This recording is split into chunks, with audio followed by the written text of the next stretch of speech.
episode number 40 with Marc Alioto.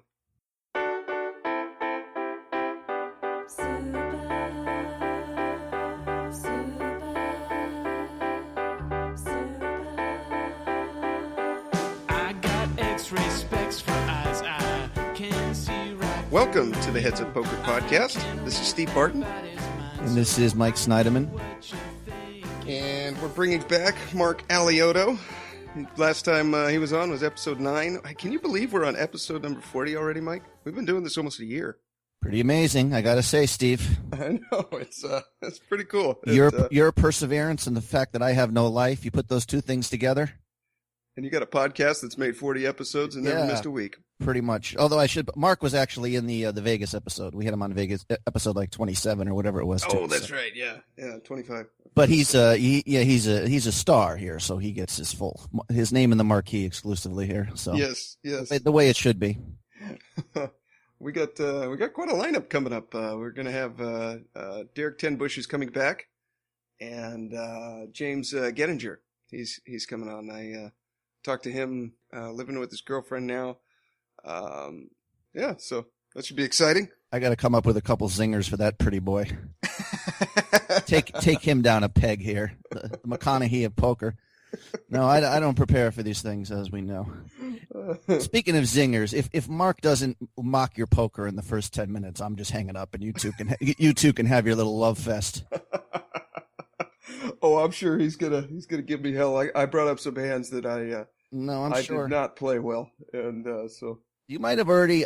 I keep making the same observation that anytime I talk to a good player, it's like, damn, poker's hard. You got to stay on top of it. And Carlos has surpassed me. I mean, not in terms of overall poker knowledge for sure. He's immediately getting to the crux of issues that I have to kind of scratch my head and think about a little bit. And when you pass me, that's going to be really traumatic. That's either double down and start, doing 6,000 poker push-ups a day, or just get the hell out of town, or just put it all on red. Yeah, exactly, pretty much. I've got my fantasy football coming up tonight. We got the draft. Okay, so what pick number do you have? Has that been established ahead of time? Well, as prepared as I am in poker, I have not yet done any research. This is kind of embarrassing. So it's $150 buy-in. I think there's 24 players. It's basically the same structure, payout structure, as like if you could think of if you play a poker tournament and 40% of the field gets paid out. That's about what this is like. Okay. So it's a really flat payout structure. I think first is $1,000, maybe $1,500. I don't think it is though. But there's all kinds of little perks, if you win the week, you get 50 or $100. If you win your division, then you get another 200. So it's pretty flat. But my overall strategy after looking at looking at what the point scoring and stuff is, I'm going to go for getting a good quarterback. I think I'm number 4 on the pick list. So I anticipate the first 3 guys are going to get running backs. I'll pick up the star quarterback. And then my second time around, I'll probably snag a couple of running backs. But aren't you already fucked there? I always thought no one took a quarterback right away because the top ones are so bunched up and sort of Aaron Rodgers is so good. I don't know. Aaron Rodgers, Peyton Manning, Tom Brady would be a horrible pick this year. Right. I think Peyton at some point has got to have injury problems there. I don't know. He's so old, but who knows? I think he just consistently puts up good numbers, and before we get Mark on, can I talk about my hangnail? Because it's about as equally as interesting as fantasy football.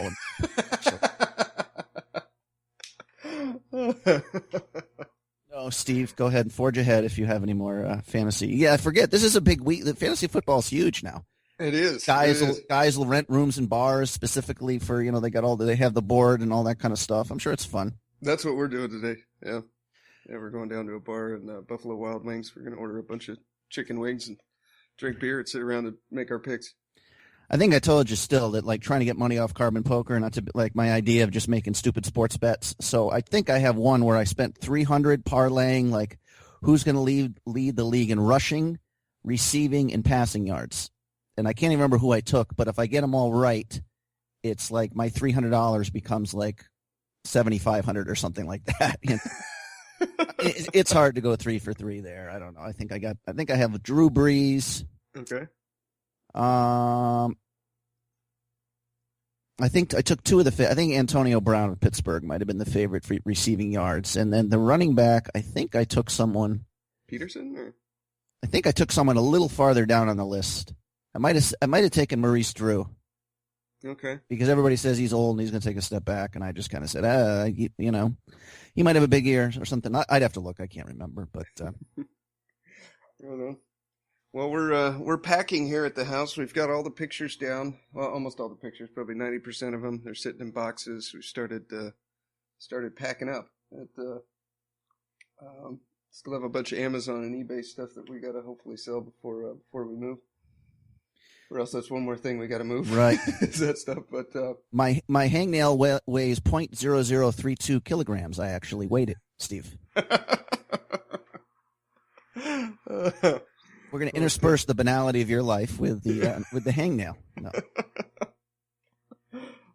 How did I know you busted yesterday in the? Right. Well, I figured we'd just save all the poker talk for when we get Mark on here. Okay, all right. Because I fucked up a hand very early in the tournament. I'd like Mark to offer some input on. So I don't know. Okay. Well, shall we give him a call? Sure. All righty. Hello? AZN, hello. Mr. Mark. What up, fellas? How's it going? Good. How you guys doing? Good. You always sound chipper. You always, for a lazy guy with a bad back who doesn't move around much, you got a lot of energy. So true. Things are going well. So yeah, life is good. Good. What have you been doing post? Have you been just grinding a lot post series, or are you're so good now at daily fantasy sports and you got coaching clients, you kind of don't grind as much? I'm not grinding as much. I've been a little under the weather, but DFS has been going well. But more so, just the stable, focusing on that. Just the guys that I stake and coach with Ben Reason. I think I talked about that last time. We've just been adding guys and really focusing on building that for a couple reasons. One, like the money is good. And then 2, which is like probably the most important thing, it's really nice and like, I don't know, it's a different feeling when you see your students do well. Yeah. And you're setting them up for like, I don't know, just to become a professional poker player. Like that's kind of a cool feeling, like seeing these guys. Like we have one guy, I should say, that was kind of, I don't know if he was broke or not, but like whatever. He was just like, needed a backer, all the talent in the world, and just seeing him destroy and like how happy he's been. It's like, it's kind of like winning a tournament myself. So if I can spread that out with like whatever, hopefully like, the more the merrier. I don't know. It's just a good feeling seeing these guys do well. And then the time spent doing that maybe, I don't know yet, but could be more profitable than actually playing. Yeah. And, so then I kill the stress. Don't get me wrong. I still love the game and I plan on playing a lot more, once I'm better off. Like I'm trying to move out and stuff like that. But that's been interesting and fun and exciting. So that's kind of what I've been doing. I don't know if you heard, we talked to Assassinato like a month ago, and we were talking about, he used to run a stable, and he said the biggest thing, if you got anybody who's really good, they're going to leave you pretty quick. And it's the bums who are losing money who are sticking around, kind of thing. Is that, or do you guys have? I don't know. Do you have? When I say you guys, I don't know if it's. I know it's you and Ben. I don't know if there's anyone else. Are you guys just? Do you do like a real character study somehow? I don't know. Or well, you know what? If they leave, that's kind of good for us. Not financially, but it kind of means that they've made it. But that hasn't happened yet, and honestly, I don't see it happening because we do so many reviews. So I think the coaching and access to multiple sites and stuff like that. I don't know. I think the coaching may keep people around because they like we do reviews with like 3 to 4 people at a time. Right. We're paying for outside coaching. So wow. I think if it's like, if if it's you want to get better and if you see like more potential, sure. I'm wondering if some of these guys are going to leave that are doing well, and it's bittersweet. Like, sure, like the money's great, but like honestly, I think I'd feel pretty good about it because I'd be like, fuck, like we put them in a good spot, and now this guy's going to go crush and do well for himself and build a life off it. That can be more than the money for me. Like it's not all about dollars and cents. When it comes down to it. So I wouldn't hate if that happened, but yeah, I'm guessing that's going to happen. But yeah, then we'll pick up someone else, like right. Ben and I right now, like that's our main goal is just building that up and yeah, getting people to crush. It's like I've said, like it's kind of better than winning a tournament myself, to be honest. I started coaching one of our listeners. I think I've done 4 sessions with him now. Tony Huff. He's actually building our website, which he just showed me last night. It's looking pretty cool. Nice. And I was talking to my dad last night about this, and I was like, I think I like coaching more than I like playing, and I love playing. There is some like he texted me last night, and he's like. He said, the last 8 sessions I've had, 7 of them have been winning, and it's all thanks to you. And I'm like, dude, I don't think I can guarantee results like that. That's probably a lot of variance, but I'm glad that it's helping, and it feels really, really rewarding. I want to get more students. I want to do this more. I wouldn't mind playing less and coaching more. It's a lot of fun. I dig it. It's a good balance. It's less stressful. Yeah. And yeah, like, I don't know, the problem with poker is, like, sure, it's good financially, but you kind of get in this rut where, I don't know, like, am I really going to play a fucking card game the rest of my life? What am I going to get out of this? Like, am I really adding anything to society? Not that I really give a shit about that, but I don't know, at a certain point, like, I'm just like, fuck, like, I can just sit here and fucking grind the rest of my life, or maybe I can make a difference and, like, I'm still helping people become better at poker, but it's a weird set. Like I get a weird feeling, I guess. Like I don't know. I feel like I'm doing some good for all of humanity. I don't know, but it's not, or some of Ben's Zen vibrations moving your way through the Skype screen. Maybe they've been rubbing off on me for about a year now. He's done. I'm like falling into him. Like last year he never he doesn't grind that much anymore, and I was just like, how the fuck do you not play? Like I feel like I would lose. Passion, I wouldn't be as good, but like that's not the case with coaching. You're actually getting better. Like I feel much better when I have played, or I know I'm better at the game just from coaching, studying. I mean, I'm working with this program, PO Solver. Dude, that program is unbelievable. Yeah. But, what you showed me in our last session, and then I just finished watching your Sticking It to the Man with Derek. And I'm like, fuck, I want that program. That's awesome. Yeah, we're actually hopefully going to get an affiliate deal with them. So, because the price is pretty expensive. But the thing is, if you split it with 2 people, it costs you like $500, and you both get the solver. So, okay. It ends up being okay. But yeah, the program's amazing. I mean, there's so many spots where I'm like, what could I have done? And I'm like, oh, I'll plug it into PO Solver. And it gives you the answer, yeah. Yeah, and you can plug in different ranges. So like versus different villains, you can see how to exploit them or play perfectly against them. I mean, I'm not a big like GTO type guy. Like I think Mike, you probably defy GTO, and like Casey too, like defy GTO that like outside the box, I still think is best strategy. I think if you follow GTO, you'll be a winner, but I think straying from that is still the best strategy.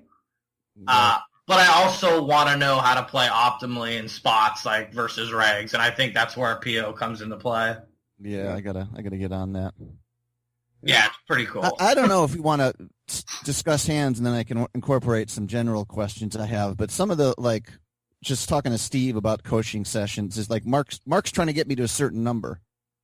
Like, Mark wants me to open this percentage of buttons and get my 3-bet from early position from 4% to 7%, and that sort of. I mean, is that been solved? I mean, is there a proper number of 3-betting you're supposed to do from middle position to? You know what I mean? Just an interesting way to look at it, not just how to get better at spots, but to get like an optimal HUD number where I guess the regs can't exploit you, is that?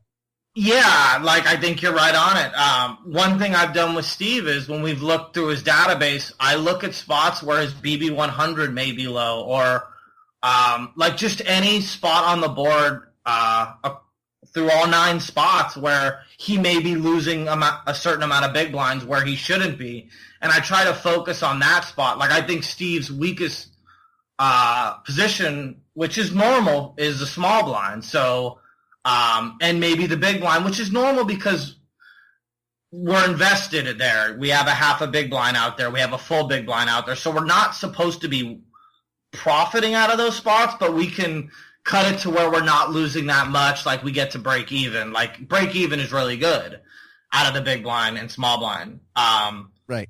So like the big blind, basically what I've done with Steve is it's kind of like the new trend in poker is just defending super wide, like around 60%, 50-60% with antes.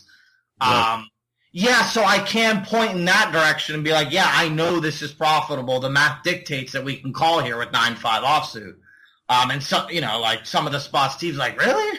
I'm like, yeah, Steve, just try it. And like, sure enough, the last session we did, you defended pretty wide. And like, yeah, so we can pick spots like that. I don't think necessarily like what you were saying, Mike, I don't think there's like a given strat for every spot, but you can pick out and go like, okay, we're only 3-betting the button 5%. Like maybe we should get that up to like 8 or 9 because 5% is literally ace queen and like jacks plus. Yeah. So like we're way too value heavy. Now if we throw in some suited one gappers, maybe even some offsuit one gappers, we start to become harder to play against because we have more bluffs in our range. So yeah, I mean the HUD gets you somewhere. With coaching, it kind of guides you, but you still have to implement a strategy. Sure. If that all makes sense. Yeah. Yeah. The last couple sessions I've done with Tony, we've worked on his 3-betting because he was just like that. I think his 3-bet was like 4%. And I'm like, okay, we're just going to start with suited connectors. Okay, 5-6 suited through Jack-10 suited, you're 3-betting these. And this is going to bring you up to 7%. And then now, because right now when he's 3-betting, everyone knows he's got it. Yeah. so they call with pocket sixes, and if they hit, they go with it, and if they miss, then they throw it away. But it's just, I mean, maybe it's because like I want to be like known as an instinctive player. I don't know, but it's just, the idea that somehow these things are mathematically solved, kind of like percentages, just kind of makes the game less interesting. This will be a blast from the past. I know Mark's seen it because I remember you discussing this on a podcast a few years ago. Mike Leah's video series where he shipped the W Coupe for $800,000 or whatever. Yeah, I love that series. And he like 3-bets like 6 times over 1,000 hands. I mean, I don't know if that's exaggeration, but he's like really low there. Yeah. He just wants to play. He just wants to play pots in position for value, as he says. He must have been. I might have to go back and look at that. But that would be someone who you jump out. You'd say, well, he's not 3-betting enough. He's too passive. You know what I mean? Like if you saw his stats, I'm sure you'd think he was exploitable, where he's obviously like one of the top 5 players in the world, right? I mean, absolutely. Yeah. I mean, sure. There's guys that stray from, and when I'm like coaching someone, I don't teach GTO. I'm not a GTO guy. That's just not my MO. Like I'm kind of outside of the box, more just about aggression, taking the lead. And I think that's kind of how you are too. You're more flatty, but you still like to take the lead in position. Right. And you're really sticky post, which I am too, and that's very tough to play against. Which is good. I mean, like the fact that like you're annoying to play against. Like I hated playing against you. That's a high compliment. Like I'm speaking very highly of your game. I'm annoying in real life, that doesn't mean we can't get better at stuff. Like I've never been a math guy, but I want to learn the math because there's guys like Mike McDonald and that study the math and crush as well. So I think just getting good at all aspects of the game is like how we become great. And one thing you were saying is, Mike, the game becomes less interesting. I agree. But like that's why the game's so much tougher now is because HUDs exist and people can dissect hands and go over what stats are working and what they can do. Like, if I know that you're c-betting 100% of flops and then turn c-betting 30%, I can float any time. I can float you 100%, and then on the turn when you check, I can lead river and you're going to fold, because that would tell me you're super value heavy when you bet twice. I mean, that's all stuff that if you don't have that and I do, I already have a leg up on you because of that. Like, if that's 1,000 hand sample, say, like, that's something that's valuable. Like, if someone's folding too much to turn c-bets, we can always double barrel.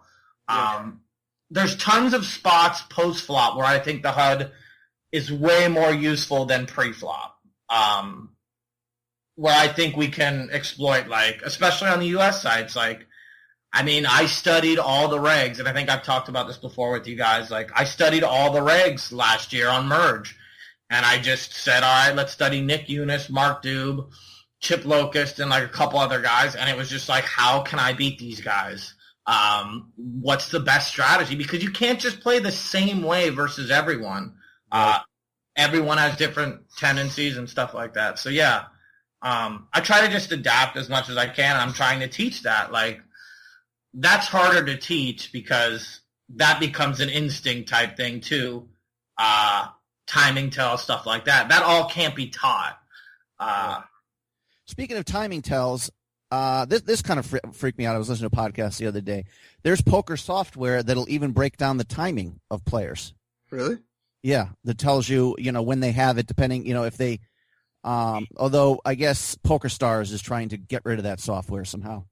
We just talk about poker becoming less interesting, where it's like, I mean, PokerStars, a couple months back when we had the series, I think they're allowing head-up bots. I don't quote me on that, but I'm pretty sure I read something about that where there were bots head up and, like, there was no, like, maybe not bots, but maybe a program that told them exactly what to do based on stacks and stuff. And, like, yeah, like, the game is going this way, and it's kind of sad. Yeah. Like, I'd be happy if they got rid of all tracking software, and it's something that I use all the time, but if other people weren't using it, I'd be fine with it. Just like, I feel like if everyone else is going to use it, like, I have to. It's almost cheating in a weird way. I think it's like having a cheat sheet, like, 24/7. Yeah, pretty much. I don't know if we want to I busted the WPT main event at the bike yesterday. You have some cool hands for us? Well, not real. Well, there was the very first hand of the day was kind of interesting, I thought, because there was one. There's a couple things from your latest series with KB I wanted to ask about, and I had, like, one of them was, like, almost very similar to a hand that KB played. Okay. I thought, and I never understood. I've heard you use this phrase before, and maybe you could explain it. If not this hand, but some other similar hands, where you said you'll see it flop and you'll say this is a good one to go 3 streets on. Okay.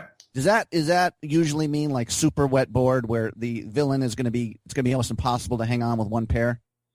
Yeah, and like, a super wet board can also mean that they are more prone to have draws. And, like, anytime we can cap their range at, like, one pair, or, like, a lot of times, like, I've run spots on PO, and it has you going 3 a lot. And that's one thing I've noticed, like, going 3. I mean, basically, when I go 3, I'm just looking for a range where they have a capped range where they have, like, one pair, like you said. But, like, PO's showing me spots where they pick up equity on the turn, where they flop, like, a gut shot, and maybe they pick up, like, 3rd pair on turn, and they're always calling. And based on the range I give them, like, defending out of the big blind, like, it'll tell me when I can go 3 with, like, deuces on ace, queen, 10 or something like that, which is absurd to me. Like, yeah. Well, if you want to quickly do this hand here. Yeah, no, I love hands. So this is the very first hand of day 2. I have 65,000 in chips, and blinds are 600, 1,200, so I got, like, 54 big blinds. And I have 5-8 of diamonds in the cutoff. And, of course, the idea of folding was something I was not going to do here. I agree.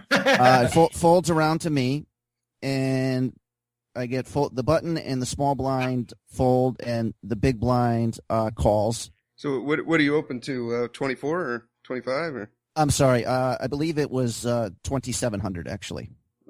Okay. And the big blind, Asian guy in his 30s, or late 20s, early 30s. I think he started the tournament with definitely one of the bigger stacks, over 100,000. So he has me covered. He's got some chips to chips to play with. Let me just tell you right now, like, this would be an awesome hand to plug into PO if we go multiple streets. Like, we can find out exactly, like, so what do you think of Villain, though? Go ahead, finish what you were, like, we think he's good, active, aggressive, I mean, yeah, right away. Sometimes if I see people too dolled up, I don't know if that's the right word. Like he's got the world-class glasses and the $300 shirt and the nice jewelry. I kind of feel like maybe they're not too great at poker. I think that's a good read. But he's got a lot of chips. I don't know. I don't know. Yeah, I guess I'm reading, especially in these WPT championships. I mean, there's weak players, but I'm going to give the benefit of the doubt and assume people that are the weak players, quotation marks, are at least, solid casual players, Okay. So he defends, and the flop is the Queen of Hearts, the Jack of Hearts, and the Deuce of Clubs. I don't know if that's super wet because the other one card doesn't really connect with anything, but there's certainly some. Yeah, I mean, I'd still consider that pretty wet. I mean, like, honestly, this is a board like I'm just giving up on. I don't even think I'm going to see bet. I mean, if anything, c-betting is obviously fine, but, like, if I'm going to go multiple streets here, like, I would like there to be, like, at least one diamond, and I would just barrel, like, any turn diamond or deuce or... Yeah, this just, like, I mean... yeah, I mean, but this does mean he can have draws, so I guess... I mean, I'm probably going to bet, like, maybe 50% of the time here. Like, but I do have a check-give-up range. And I think that's just as important as having a 3-street range. Like, right. We're going to barrel 3. Like, I think there's just times we have to just shut it down. I don't hate betting here, but I think his defend range, like, hits this pretty... Like, his big blind defend range does pretty well on this board. Sure. Yeah. Well, that was my first instinct. I think I act too quickly in poker and give too much away. I don't know. I think one of the many problems here, if I took 20 seconds rather than 10 seconds, I would have just put it in the... But I decided to c-bet. Which I think is totally fine. Like, I would too some of the time. Especially if I'm raidless. Maybe he folds too often. Like, there are times where it's good. Right. So, yeah, it's fine. I think barreling is good. So he checks to you then, right? He checks to me, and I think pretty small. I think I bet like 3,300. So what's in the pot now? About 6 or let's see, 54 6 plus antes? We started 8-handed, so I don't know, 200, 5,400 plus the 1,600 in antes would be 7,000 plus the small blind would be 76 something like that. Yeah, I don't know. Yeah, less than half pot is my c-bet for sure. Yeah, like a roughly 40%, which is I think good, especially at this stack depth. I think that's fine. He calls, and now I'm ready to give up. But, like he snap called, like any read on that, like. No, he took about 10 seconds. This is some guy who probably balances his calling folding time. One of those kind of guys. Yeah, I probably need to pick that up too. I'm just like I call. I check. So he takes whatever 10 or 15 seconds and calls, but the turn is the ace of clubs. So, yeah, I mean, unfortunate for us. I mean, well, this is actually a really good card for us. It's supposed to be, but it's also, he knows it's supposed to be a good card for us too if he's thinking player and, this is one of those cards where the guy with air double barrels. Yeah, but I'm still, this may turn into a 3. Like, I may end up going 3 here, like, because he's always going to call a turn for the reasons you said. So, like, I think if I'm going to go 2, I'm probably going to put the third shell out there. I don't think he has top 2 very often. I don't think he has many sets. Well, depending on what he does on the turn. If he check raises turn, I think he can have deuces, king 10. I don't think he has jacks, queens, aces. Top 2, no. Maybe ace jack. I mean, top 2 is... he can have, but I kind of expect him to 3-bet more. I mean, same with ace-jack. Like, he's got some combinations, especially the suited he probably flats. But yeah, okay, I'm going to here. Okay, I don't know. I decided to go about half pot. I don't know if that was right. I think it was 6,900 I put in there. I got 14K in the pot. Is that about right? Yeah, that sounds about right. Okay. So this time I thought I did get a little bit of a timing tell from him. The first time he took about 10 or 15 seconds. This time it was more 20 to 25 seconds. Yeah, and I felt pretty strongly he didn't like the turn card. So yeah, that's, and so he calls though. So I think that would be my read too. Especially if I had no history with it. It's first hand, right? So we don't know who he is. Nothing. First hand. Never played with him before. I would consider someone timing, like taking him like a little bit longer than they did on the flop on that turn. I would think he's thinking about folding, or like he has a tough decision. Yeah, so I'm with you. Okay, so there's now about 30K in the pot. Steve, are you doing the math for me? I don't even know. A little bit less, 27? 27, 30. It's pretty close. And the river is about like a 6 of diamonds, and he quickly checks. I have already put, I started with 65K, and I've probably put whatever it is, 12 or 13K into the pot, which shouldn't be like a determining factor of my remaining stack, obviously, but. What do you think about betting like 22,000 here, Mark? I was thinking like, I think we can go a bit smaller than that, but yeah, I think like I'm just going to bet 18K. A little more than half, so we look super value-y. And, yeah, I don't think we need to jam here ever, like, because I still think we have a good stack anyways. Like, we still have over 20 bigs if he does call. And, yeah, I think he's folding kind of the same range to a shove, 18K. Probably not the same exact. I think we get like 5% more of hands to fold if we overjam. Okay. But yeah, as far as like tournament life goes, which is something that's so hard to figure out, like how valuable is our tournament life exactly. Yeah, I mean, 22K I think is reasonable for sure, like 20-ish, yeah. We said there was how much in the pot now? Like 30? I got 27.8. 28, yeah. My math could be a little bit off. I think 30 is pretty close. Yeah, I mean, I think like, I mean, does 19 do the same thing as 22? Like, I want to look like it's super value. Like, I'm just going 3 here with the nuts. I have king 10, like, pay me off. Yeah, I flopped a set and just please call. Yeah, so like I don't know. I like, yeah, between like maybe 16 to 20, 22 sounds is fine. Yeah. What are we in terms of getting him to fold? What are we targeting? Do you think he'll fold a jack but call with a queen? I think he folds all jacks, and I think he's gonna fold. I mean, like the ace, like sure, like it's a card we're gonna barrel, but like he doesn't know who we are. He doesn't know we're gonna go 3 on that card. The ace helps us a lot more than him, unless he has like exactly ace 10. Like I don't think he's floating ace 9, unless he has like the ace of hearts where he has like backdoor flush on flop. So, like, he doesn't have that many combinations of aces, of ace-x when we expect him to 3-bet ace-queen and ace-jack, like, let's say, like, 30% of the time. So, the ace favors our range. Like, sure, he can have king 10 and just played it really sneaky. I'm not giving him sets now because the turn, it's just a super wet board, where if he wants to get all the money, he needs to raise at some point. Right. So yeah, I think we're like targeting the queen X's and like maybe the king jacks, the jack 10s that maybe are just still sticky, like because they pick up a gut shot. Right. And if we size it correctly, it doesn't have to work that often.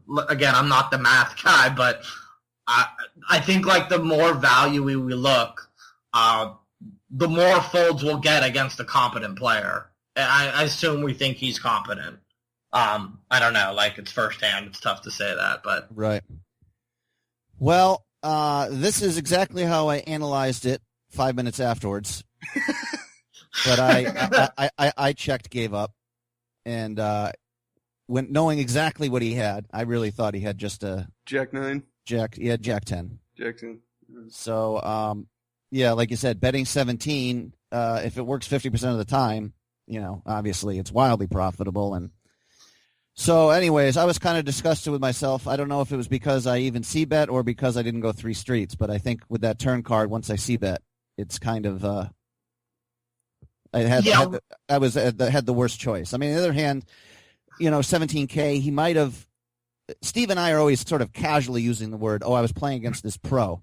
But you play in the WPT Championship, you sort of, your standard of what a pro is kind of raises. I mean, they will make they can call down for their stack for third or fourth pair kind of shit. You know what I mean? So he might have called the river, too. I think we have to point that out. But it seemed like... It's very unlikely on this. I mean, a lot of stuff does miss, but, that turn is brutal, and going 3 there, it looks like value. He does block King 10, so he does have that going for him. And, you're not really going 3 here with Queen X, so, he can rule out all queens. So he's only beat by, top 2. Maybe we're going 3 here with Ace King. I think that would be fine. Top 2, he blocks King 10 and then sets, which we can have all of them. We can have aces, we can have queens, we can have 2s, we can have jacks, he blocks that.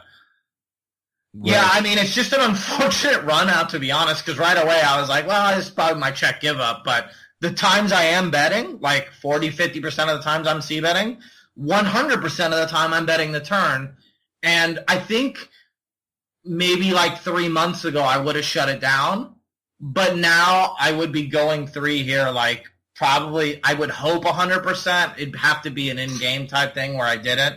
But that's just because of using PO Solver and realizing how different turn cards affect our range and their range. That would be an interesting one to stick in PO Solver, because I wouldn't be surprised if they said the river bet is 98% kind of thing, it's a must bet. But I think it'll have it checking back flop and just giving up. But there is, we can force it to bet, and then it'll tell us what to do after. I'm going to plug it in after we get off.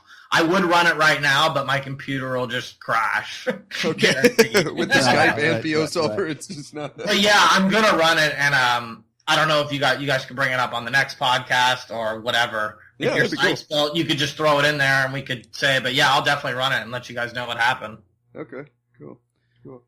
So yeah, I had a couple hands like that where it was. I was as card dead as can be yesterday when I was down to 7 big blinds, and I doubled up with King Queen and then doubled up with King Deuce when I flopped 2 pair. But those are the 2 biggest hands I had all day. So there's a lot of just slow going down where every 10 hands I'd open a pot, c-bet, and have to give up. I'd open my 9-7 suited, and somebody, the worst possible board, I'd take a shot at it. But anyways, yesterday was a frustrating day, and I'm hand 1 was already a pretty crucial decision. Well, you know what, though, Mike? The good thing about this is I think that's a really tough spot, it's unfortunate it ran out it did, but, you're going to be better from this exact spot, this experience. Now we know, or not know, but, I think it's definitely a spot where you could go 3 for sure. And, I would favor going to, I would hope I do it 100%, but I don't know if I would, especially in a WPT, I like to play the same when it comes to buy-ins, but I don't know. Especially hand 1, I may just be I'll give up here. But if I'm playing my best, I'm in the zone early somehow. Maybe I do go 3. I don't think it's a massive mistake, but I think now you're going to be in the same spot and be this run out favors my range. Right. He's kind of capped here. He raises all his 2 pairs on turns. He raises his sets on turns. So, now, sure, it's a decent spot to go 3. Well, that's what really bothers me is I was breaking it down properly that way, that his range is absolutely capped, and he's got a crummy jack or a crummy queen, and I still didn't go 3, but you just didn't have your balls yet. Yeah, well, when you say you play the same live, I think that's definitely a difference here, especially a $3,700 tournament. You know what I mean? Yeah, the goal is to to be at a point where the buy-in is just meaningless. Like, Sure. Yeah. Like where you can 6-bet shove in the main event with King 4, you know, like a fucking idiot. That I like. Shit. You know how much, like, people kept, I got some texts and I got some tweets at me. They're like, man, like, you got balls. And I'm like, dude, like, that was so fucking dumb. Like, I don't care how big my balls are. That's just pure stupidity. Like, in a tournament with a great structure like that, like, I had to fucking punt. Like, yeah, it's just stupid. But Right. That's all business. I don't need to bring that up. You had to call a couple of TPE friends over to carry you off the floor because your balls had engorged so much you couldn't walk. You know who's the worst, too, and I guess I deserve it because I stick it to the man a bunch with him, is Derek. Like, he'll just send me, like, random pictures of guys with huge nuts, and, like, he'll send me a picture of a punter in football. Like, I'm like, dude, this was, like, a couple months ago. Like, take it easy. But he just doesn't give up, man. The needle is just, like, getting deeper and deeper and deeper. So now, like, I have to, like, win the main event to, like, get rid of this. Like, so fucked, man. Like, let a guy punt once in a while. But you move on. That hand is not something that haunts you, right? I mean, you're good at moving on. Yeah, as I haven't played for like 35 days. Yeah. The day of, it stung. But that's just my competitive nature. I think that's fine. And like, yeah, I just think it was a pretty big mistake in a pretty big spot. I'm not sure why it happened either. Like, I try to figure out, like, in a spot like that, like, I know my back was hurting. I was just getting a massage, like, so I feel like, I don't know, like, maybe that got to me. But, yeah, when I make a crucial mistake like that in a big spot, I do like to dissect it and figure out where I was mentally. Sure. But, yeah, the next day I'm like, let's go to PTs. Yeah. Shit, I flew home. Is it true? I heard Elliot came up with a new meditation tape that's like, King 4 is not the nuts. Fuck you. See, that's why I'm happy we don't talk that often. Try to fold it, jackass, please. But if anyone can respect the punt mic, I know it's you. Like, I know damn well when I did that, you probably smiled a little bit. I did, yeah. I don't remember. What did the other guy have? Like kings or something? Or Yeah. he did? Thanks for the news. No outs. And I did have running gut shot, a 10-jack flop. But yeah, it just flips over kings, and I'm like, could not be a worse hand. Like, give them aces. Yeah, I mean, I'm just stone dead. And, like, the whole table's like, oh, my God. Like, I saw the look on people's faces. They're like, what? Like, I was playing so solid, tight, like, taking my time in every spot. Like, and everyone just looked at me like, what the fuck happened to him? Like, this is a weird, like, and I was just like, yeah, I wanted to be like, yeah, wow, I don't know either. Well, you know what? He may be folding queens there. No. He also may just flat those two. Yeah. But yeah, thank you, Stevie.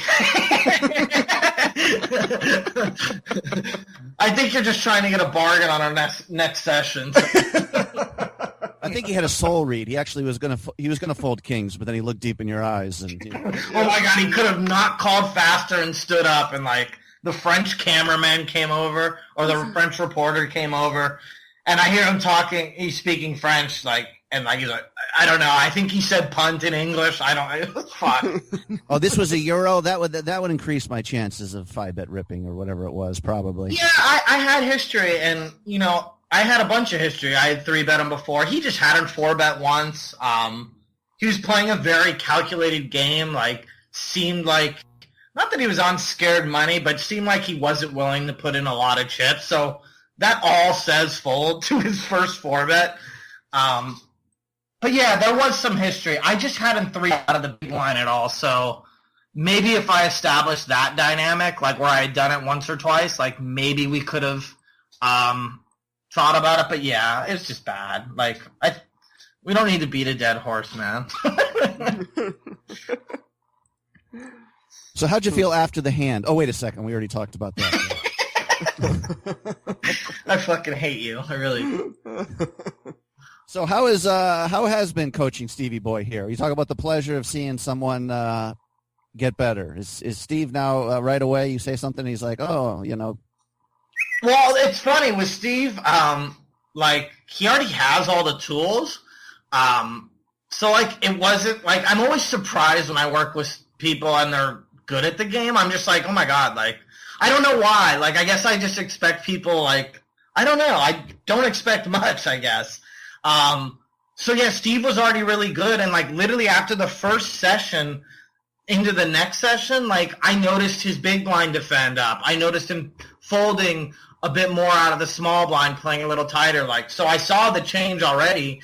And then seeing his tweets that he's doing well, he's got some cashes, like, we need to work on closing, I know.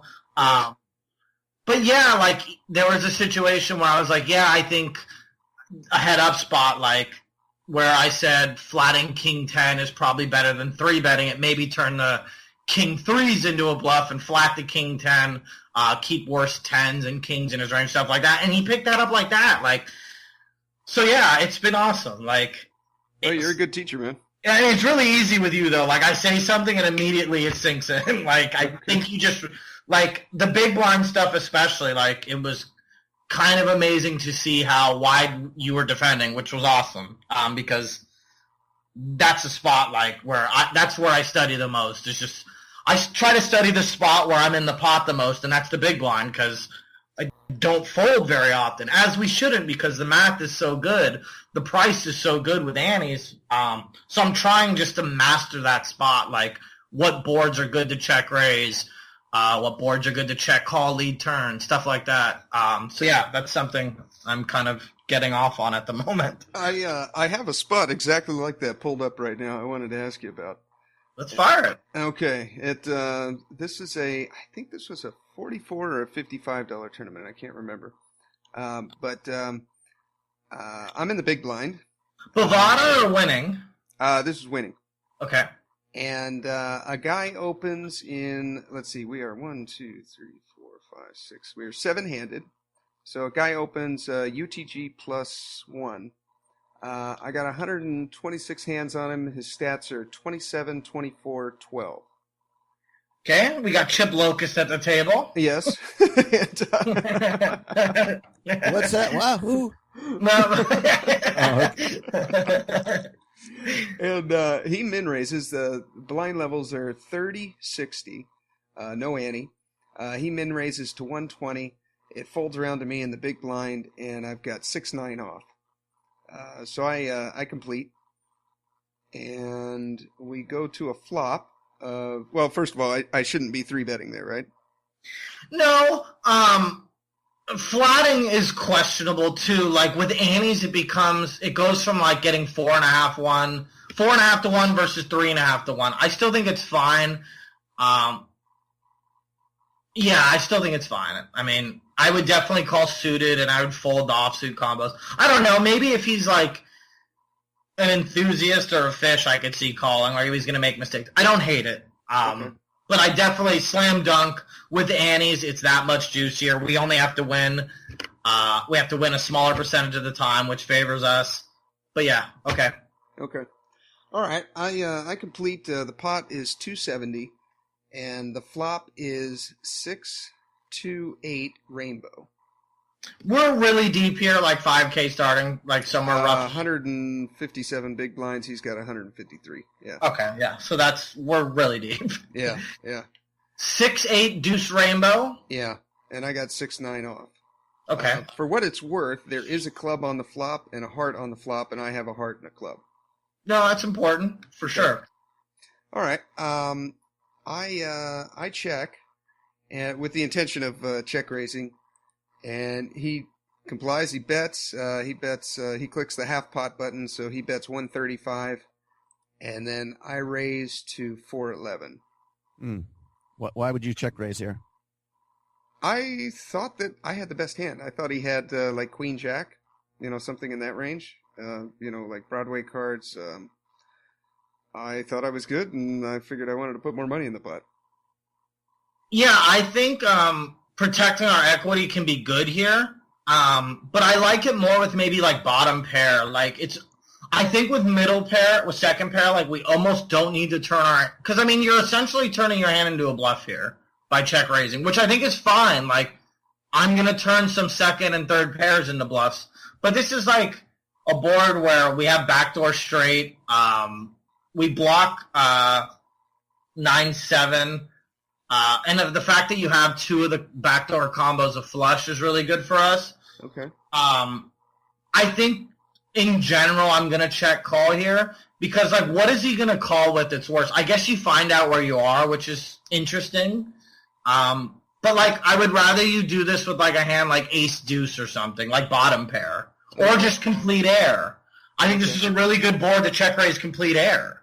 Okay. Like a really, really, really good board to check raise complete air because it favors our range. Having said all that, I don't hate it, but I think the better line may be just to check call, and I think that's where Mike was going too. Okay. Leaning towards Mike, you like check call? I was leaning towards a check call. So certainly early stages of a tournament. Too. Do you agree that this is a good board to check raise complete air? Yeah, I agree too. I mean, for whatever reason, I'm very floaty, very flatty. You know what I mean? The check raise is not something I use like that much. You know what I mean? Like if I had total air here, I'd be more likely to lead out and then, barrel away. I think, yeah, and I think check call, leading turn, or like check call and then seeing what he does on turn is all fine. I think that's good. I think it's almost as, like, when I'm floating here, I always think about, like, what do I think the best line is? Do I think check raising is better than floating, or do I think floating and seeing what he does on the turn is better? But, yeah, I think both are definitely viable options. But having said all that, I still don't hate the play. I just think calling is like... Well, the first question you got to ask is if he repops it, what do you do? Oh, I'm just done. Then you got to let it go.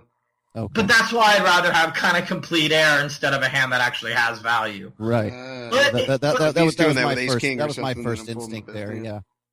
But what's good is that you are... I mean, like, the thing is we really don't need to protect our equity here, only against the overs.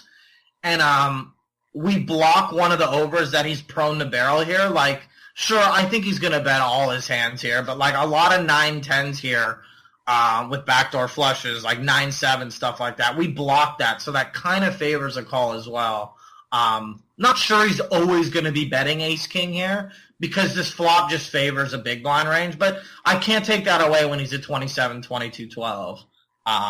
So, yeah, okay, we check raise. Okay. Yeah, I check raise to 411, and he calls. And then the turn, so the pot is 1,092. Our effective stacks are, we're both really deep, 8,600. So with 9-6 off, the board is now 6 of diamonds, 2 of clubs, 8 of hearts, and the turn is the 6 of spades. So I pick up trips. Which is lovely because we shouldn't have many 6s here when we check raise flop. So, like, this is perfect. Like, we're favored to have, like, 7-8s and stuff like that. Maybe some 8-X, some 9-7, some gut shots, 3-4s. This is awesome.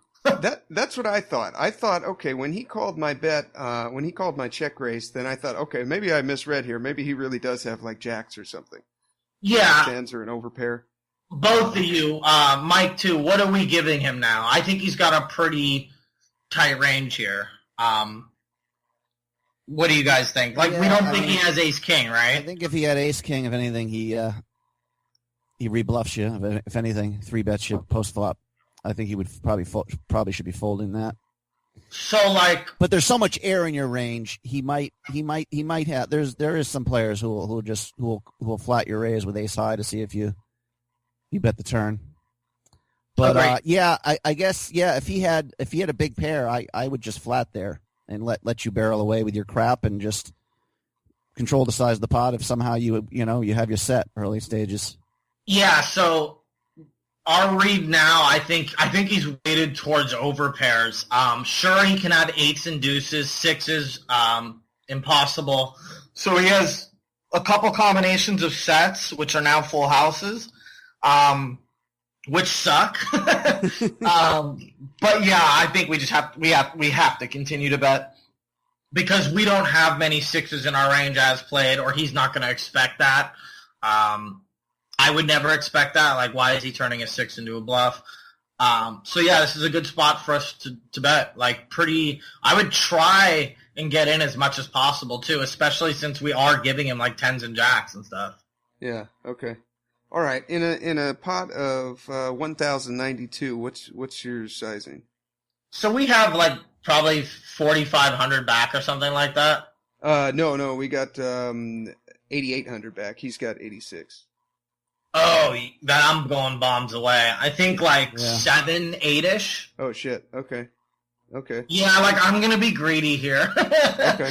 Because like the kind of what we were talking about earlier, like where someone was capped, like he's not really capped, but like he's definitely weighted.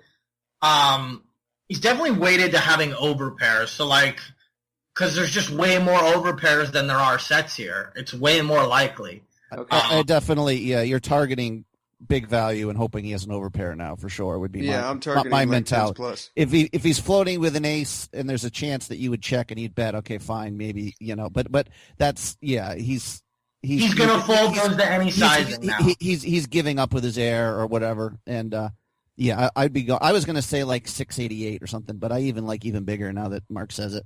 Okay. I went too small then. I thought I was going kind of big here because I was remembering our discussion about a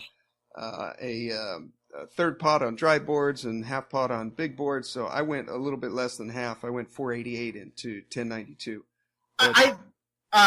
Sorry to interrupt you, but I think that can be good.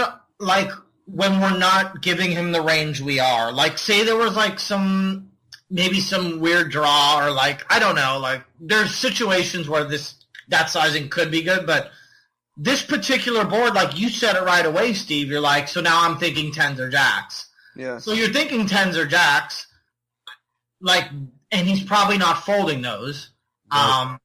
Get greedy. Yeah, go for Steve, more. in game, do you remember your mindset? Because that should your mindset should, in terms of targeting value right away, should be, God, I hope he has a big pair. That's what I was hoping. Yeah, so with his call with his call and my re-raise on the flop, I'm like, okay, he's got tens plus here. And I'm like, all right, unless the turn is a 9 or a 6, I'm done. Then when the 6 came, I'm all, gin. Okay. Bingo. Absolutely. Yeah. If I'm betting small here, though, I'm already thinking, I'm going to pot the river. Not so much to catch up with size, it's just. Okay, so this is awesome that you said that, because I think if we have 6, 7, where we check raise like open-ended with maybe a backdoor flush or something, or just like purely open-ended is obviously fine too.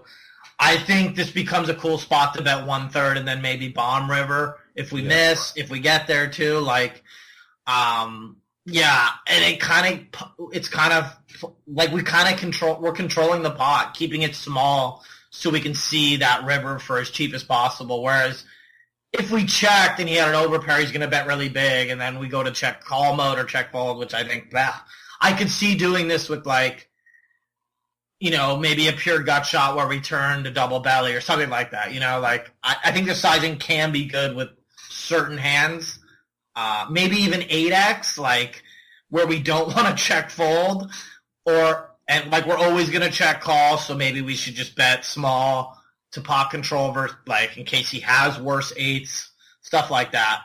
Okay. So yeah, it can be good, just not with our exact hand, I think. Okay, I go a little less than half, 488, and he makes it 1952. So he, that's basically a 5x, I think, or a 4x, I think. So if you call, there's going to be 5K in the pot, and he's going to have a 6K back. Yep. Yeah, he's gonna. There'll be 5K in the pot, and he'll have 6,700 back. Okay, so I think we just call here because like we need to minimize damage if he has a full house. Like maybe he doesn't shove river. Like this is a strong line. Like I do not expect him to have air here. Like I'm weighting him towards full house. I think he's prone to have a full boat here, like very often. Okay. So I'm just going call, and then like, I mean, fuck, if I'm playing my best, I think I could check fold, but like, I don't know. Yeah, I mean, if I'm playing good, I'm going to be able to check fold river, but I don't know if I play good anymore. So, but like, yeah, like there is, like, he's not doing this with tens now. Like, this just doesn't make sense with tens. Okay. Okay. But I don't know, like, maybe there was some read on the table, like he had done something spewy. You know, there's a lot of things where maybe we could call river. Like, I'm not going to hate if you call here and then call the river. I don't think we should ever jam the turn. I don't see the point. Hard to get called by, worse, and like, yeah, again, I just not giving him over pairs now. I think it would be bad on his part, but your bet might have induced, I mean, because your bet looks like you're kind of a little scared maybe. Is there a chance he raises with aces or kings here, thinking, well, this guy has crap, let's get a little more money in there? Yeah, does he ever have that? So I don't know. Yeah, I think he could even do it with tens. I mean, tens and aces are kind of the same thing here. Right. I definitely think there's a shot. Yeah, especially with that size, and you bring up a really good point there, Mike. Just in terms of getting max value when you actually are good. If you call here, he's always checking behind on the river, or he's just terrible. Where you raise here, again, the villain you don't know. If you raise here, he should be folding an overpair, but you don't know that he's capable of doing that, especially, early stages. Yeah, and like the thing I think that is really important that you said is like our sizing may induce bluffs here, which is why it kind of, I don't know, maybe it's good with like full houses too, like to do this, or quads or something, just to make it really small. I don't know. I mean, it's something I haven't really thought about, but yeah, our sizing does look weak. You're right. Now, I don't think that means we should shove here. I think that means we just call and then check reevaluate river still. Okay. Because although it looks weak, how strong does it look if we jam? And like, we still have to be worried that we're not good here. Like, sure, we can induce some bluffs with our sizing. I get that. It's definitely a possibility, a high possibility, actually, especially against Chip Locust. That's true. Like, I would look at the sizing, too, and be like, oh, my God, he's open-ended or something. Like, I don't know. I'd probably just call and maybe hero with ace high anyway. But, okay, so I'm dying to know what happens now. Did you jam? No, I probably did the worst option. I re-raised. I basically min-raised. Well, not quite min-raised. That'd be like 2.2. I made it 4-4, 4-4-4. Hang on. 4 4s in there. Giving you how much back? 4,400. You're not folding to a shove here, obviously. I mean, it's so hard to, but like, if he does, like, we probably, it's going to be hard. But, yeah. I think you said it, though, Stevie. I think you did the worst thing. I just think, like, if he is bluffing, we should call and keep those bluffs in. And when we're beat, we can check. And, like, when he bets river, like, chances are it's not going to be for our whole stack because that would be an overshow. So, like, we can check call some of the time. I mean, we could even think about check folding. Given that our sizing was so small in turn, I'm kind of with Mike here that, like, I think he has some bluffs. So if I had played it as a check call on turn, I'm probably going to check call more on the river now that I think about it. Okay. But yeah, and then he jammed. I'm guessing he jammed. He jammed, yeah. And which is so weird because, like, now if he jams here, like, I kind of don't expect him to have eights full. Like, why would he do that? He's praying we have a 6. Pretty much. That's kind of, I almost timed out here. I probably took, the full minute and a half, and I was like, okay, wait, the pot is 14,000. How the hell did I get where I am? I got 4,400 behind. God damn it, I took the worst line in check raise. I'm sorry. Like, what the hell was I? Why did I do this? I'm getting 3.5 to 1 right here, and I'm thinking of folding. Like, I'm like, and I asked myself several times, I'm like, am I ever good here? And I said, okay, there's only 2 hands that beat me. Well, 2 reliable hands, pocket 2s, pocket 8s. He could have 8-6 or 6-2, but that I think is very unlikely. Just because I have a 6, and I don't think he's raising with 6-2. In that spot, I would probably raise with 8-6 suited. But on the flop. No, pre-flop. I wouldn't min raise there. I would probably at this level I'd make it 2.8 with 8-6 suited and under the gun +1. But like the thing is too with 8-6, I tend to think there may be a raise on the flop by him. Like he may put in the third bet. Okay. Instead of just calling, but I'm still not ruling it out. Absolutely not. But there's not many combinations anyway. The thing is, if he has deuces, we actually have outs. Yeah. More outs. I mean, if he has eights, we have an out. Yeah. Is there two suits on board? No, it's complete rainbow now. It's diamond, club, heart, spade. I was trying to think of some hands you beat. I was going to say ace king suited if you picked up a flush draw on the turn, but yeah, it's going to be hard to fold as played. With that price, yeah, I mean, I can't fold. But here's the deal: I just don't think we're ever good here. I mean, but the thing is, maybe he's a spaz. Like, I don't know. Like, maybe he takes the weirdest line with aces here. Like, I know it's a re-entry too, so I doubt it. So I'm kind of basically calling. We're kind of calling and giving up. But yeah, I mean, it's hard if this was a live tournament, I would be constructing my tweet to explain how I'm not an idiot before. Like, I caught trips. What do you expect? Caught trips. The guy hit the, Well, I love people that tweet shit like that. Cooler, trips versus full house, and like it's level 1, and like they put in 4 bets on the flop. Like, or like on the turn or something. It's like, oh, I watched the hand actually, buddy. Like, yeah. I was spewy. I mean, not. This is a different situation, like obviously, but. Well, I don't know. I really like your guys' line though of just calling the turn, because when he raises right there, I remember in game I'm like, this is perfect. He's got queens.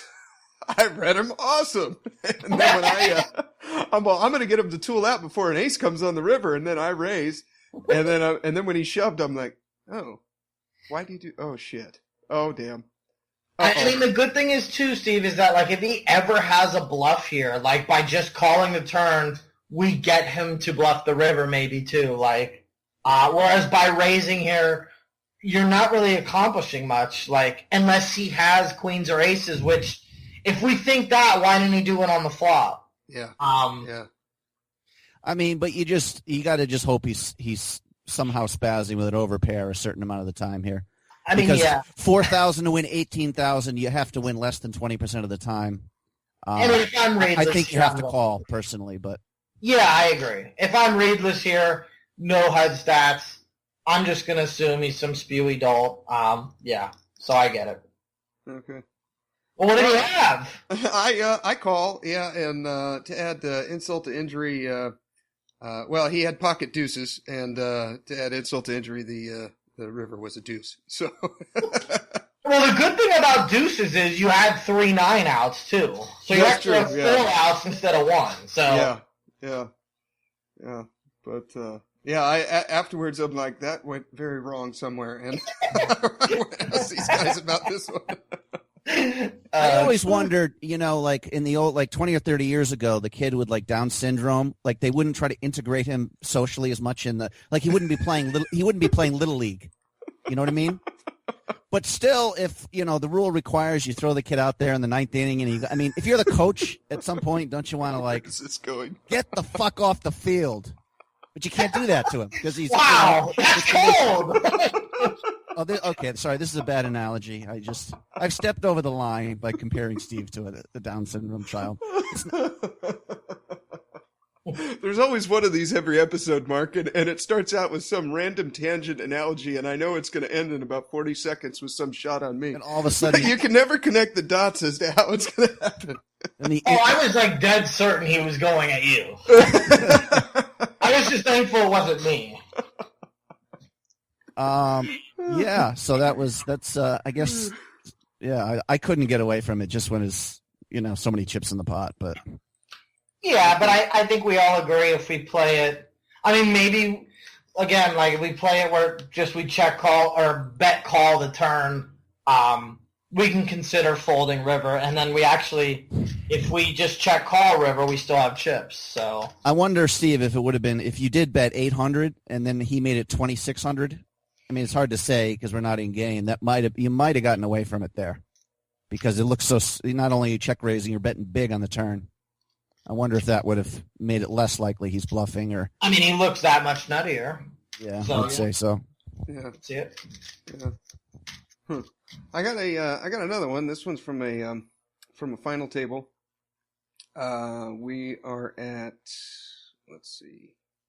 The blind levels are 4,000, 6,000. Or I'm sorry, 2,000, 4,000. I'm 1, 2, 3, 4, 5, 6-handed. I'm UTG +1, so effectively the hijack. And I have Jack Queen offsuit, Jack of Diamonds, Queen of Clubs. UTG folds. I make it 8,000, so I min raise.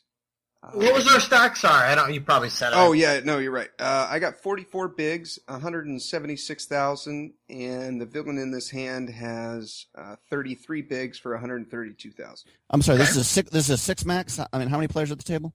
There's 6 at the table. It's a 9 max, but we're at the final table. Oh, okay. Oh, so we have ICM considerations too. Okay. Yeah. The other stacks at the table, 25 bigs, 40 bigs, 43, and 49. I have 44. Villain has 33. Okay. Queen Jack in the hijack. Jack of Diamonds, Queen of Clubs. I'm in raise to 8,000. Cutoff calls.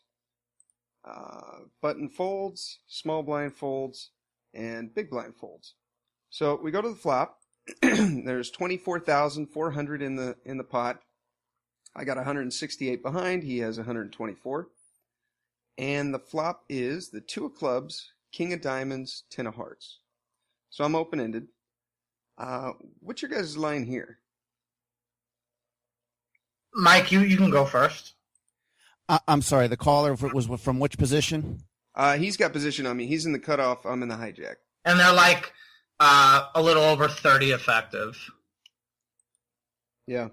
I'm probably c-betting.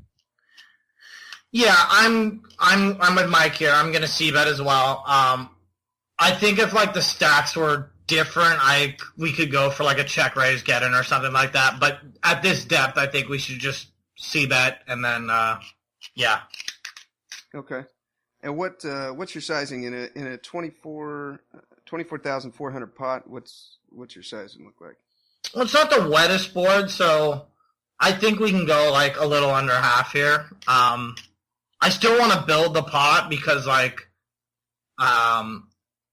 sure he has some kings in his range, but like he's gonna have some tens too, and we have 2 overs to that. Even against the king, we're doing okay.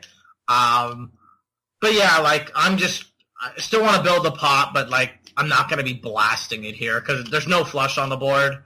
Right. Or flush draw, excuse me. So yeah, I think like a little under half-ish, fine. Okay. I went 9,000. So I went 8,999. I think that's fine. That's okay? All right. Yeah. I'm never going to be mad at like smaller sizing because like with Ace King, as long as you're doing the same thing, like I think it's okay. But I would like to build a little pot here because we have such good equity. But yeah, I'm fine with it. Okay. Steve, do you use the 999 with your nutty hands or just with your air? Because the funny thing is I was figuring this out the other day, and I've noticed on myself, I only use that 999 when I'm trying to, like, steal a pot cheap. You know what I mean? What's your sizing when you have it? 000 or? No, it'd be like if I had top 2 pair, I would probably be betting 8-6-6-6. You know what I mean? But for some reason, if I'm bluffing, I know it's strange, but I was playing the other day, and I'm like, I doubt anyone noticed this, but I just figured it out. You know what I mean? So interesting. I'm going to start paying attention to that because there are times where I do 999, and there are times where I do 777 and 333 and 555 and 888 like that as the last 3 numbers. But I haven't put together a pattern if I'm only doing that with. I'm glad you said that. I'm going to start paying attention now. Yeah, that's why like it may be good just to go 999 full range. Sure. Always. Yeah. Okay. Super balanced. Because I don't think I have any tells like that, but I easily could because I just type in a random number every time I bet. I do too. And who knows?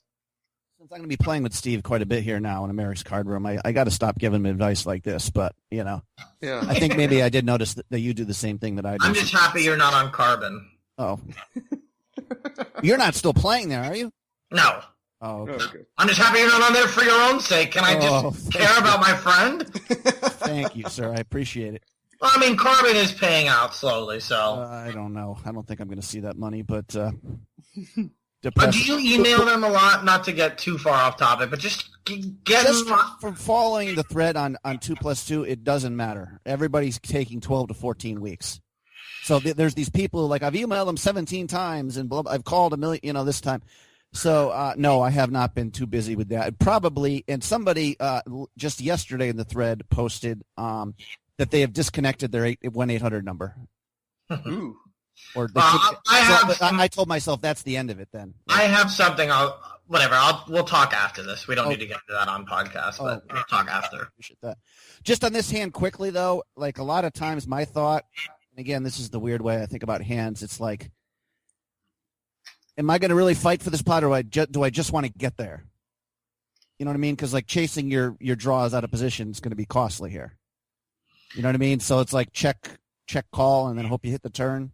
I know that sounds ridiculous, but if against a really good player, I don't know. Well, we'll see what you do here. But especially with our sizing, like I think he's going to call with a lot of worse hands when we do size it this small. So like, I'm going to be going for it at this stack depth without it. Are there any hands? Are there any cards you're not double barreling? Like if the board pairs, is that considered a bad card? That's a really bad card for us. He's more likely to call with the other pair. He's never folding trips, obviously. So pairing the board would suck. But I mean that's okay. I was just curious as we think about our range for the turn, what we're going to do for the turn if we're c-bet and called. Yeah, especially with this. Okay, let's continue. Okay. I bet 8,999, and he just about clicks it back. He makes it 20,000. King 10 what? King 10 deuce rainbow. Just not your day with deuce against deuce. Okay, so like let's go over his range here that he's check raising with. Okay. Well, he just raised. I'm out of position. Excuse me. Yeah, sorry. Mike, go ahead. Let's start us off with his range for raising here on this kind of dry board. He probably has a pair, but I mean, I'm raising with crap there just to put you to the test. Late game ICM pressure, all that kind of stuff. So he's on the button. He's in the cutoff. Okay, the cutoff. Like from the button there, I mean, I'm calling like it's almost like big blind defense. I'm calling with like 50% of the cards in either floating or raising turns. But I'm much more aggressive in those spots. So I don't know, Mark. Which I think is good. When he raises here, like on this board, like okay, so I'm taking out kings, I'm taking out tens. Those are more likely to 3-bet with these stacks. Like tens is a pretty easy 3-bet get in, six-handed. Unless Steve is just absurdly nitty, which I know he isn't. So I'm giving him more. I'm going to give him a tighter range here. Like, sure, I know you could raise here with air, Mike, but I don't know. He doesn't have much air here when we block. Like his air should be like ace jack, ace queen, stuff like that, and we block that. I don't think he's raising a 10 necessarily. I don't think he's raising a king very often, like ever, other than king 10. So I'm weighting him more towards like king 10 deuces, and sure, complete air some of the time. It's really hard to raise this board with complete air, in my opinion, especially with a guy with 20 bigs on the table. Like this favors, like this board is somewhat wet towards our opening range. Like it connects with us. Like we should have some sort of piece. Yeah. So I'm like pretty pissed off that he's raising here. Like I'm thinking exactly deuces or king 10. I don't know. I would not be. Well, I don't know. Like I said, this is the problem. I'm always playing against myself when I do these things and trying to level the. But like if I'm in the villain's hand, all I know is there's 30K in the pot, right? And if I click it back, essentially I can put 20K to win 30K. In my mind, you can't shove or keep going on without a good pair, which you're going to have, not that often. So Sure. just to rationalize, like you said, most people probably aren't going to do that, but I think a raising here with whatever is profitable. I think it's okay, but that's just like not what the norm is going to be doing. Sure, you may do it, and I think it's good. I think it's good to have air here. Phil Galfond did a video on Run It Once where he talks about raising boards with air, and it does not have to work that often at all. So yeah, I agree with you. Slam dunk, it's going to be profitable. Having said all that, we have to look at it as like what the whole playing field is doing, what an average player is playing. We have to play against that range. We can't play against Mike's range. Well, why would he raise King Queen here? I don't see that either. Why would he raise King Queen there? You don't think? I think it's okay to raise King Queen, but I just don't see that happening. I think that's fine. I think in position it's much better check call and just let villain bet himself to death. Or, if he goes 3 here and I have King Queen, I'm not in love with my hand. Yeah. Raising, it's hard to get it in with worse. Are we raised getting in 35 bigs when there's a 20 big blind stack at a final table? Maybe. I could see it. So, I'm not ruling it out. I just don't see it that often. Okay. So I'm going to weight it towards, and I wish we didn't have our exact hand because then he could have that. I think Jack 9 is a decent raise. I think Queen 9 is a decent raise. I think Ace Jack and Ace Queen are cool raises. He just doesn't have those that often because of the blockers, which are massive here. Personally, I will actually raise sets from his position too. If Absolutely has pocket 10s, because the other person's thinking, well, he's never fucking doing that with I do that set, so I would probably more likely do that against someone who I thought was a winning player, certainly. Yeah, I think sets. I think the thing is, I think 10's 3-bet here, and I think King's 3-bet. So right, that's true. I'm not ruling it out 10s. I'm ruling out Kings, but I'm not. No, I shouldn't rule out Kings. I think he could flat Kings here for sure. But I think those are unlikely where deuces is likely and King 10 suited is also there. But yeah, I'm giving him a strong range here. I'm probably, just what to do specifically what he did, I'm probably, although I guess it's kind of weak, is I'm just going to call and going to shut it down on the turn unless I hit my hand. Oh, I'm definitely just calling. I think you call and, with effective stacks and everything, you still have probably 28% equity or whatever it is here for the open ender. If he doesn't have an ace or a 10. So I'm sorry, an ace or a 9. So you can call, and that 11,000 call could potentially win you, 180K. Absolutely. So you're getting the right price to call, but I'm also not going to be super sticky on the turn here if he bets again. Certainly. Yeah, I agree. The implied odds are there. We make our hand, we're getting it. So we just play it as a call and then check fold turn. I'm with you. Yeah, okay. That's what I'm thinking. Getting almost 5-1 on a call here. Yeah, and the implied odds, you're gonna get it all. Yeah. So it's there. So I'm guessing we just call. I don't think you would do anything else. No, I just called. And quickly, not to just go, but what if Steve had 75 big blinds and this guy had 25? Do you just shove and see if he's? Or do you think with that stack size, he's much less likely to raise, I guess, with crap because he's worried about your big stack? Yeah, flatting off 25 bigs would scare the shit out of me, in this spot. I would give him a strong range, but if I had 75 bigs, if I thought there was any fold equity, I'd probably take it. I don't know if that's good or bad, but okay. I'm pretty sure that's bad. Okay. Yeah, I don't know. It'd have to be that. It's so tough to say without a read on the villain. Had he raised from this stack before? It's pretty nutty if someone flats you and raises this board off 25 bigs. So I guess if we're playing great, we can just lay it down, or maybe just call again. I'm probably always just calling, to be honest. Like, if I get raised on this board, unless I have a specific raid.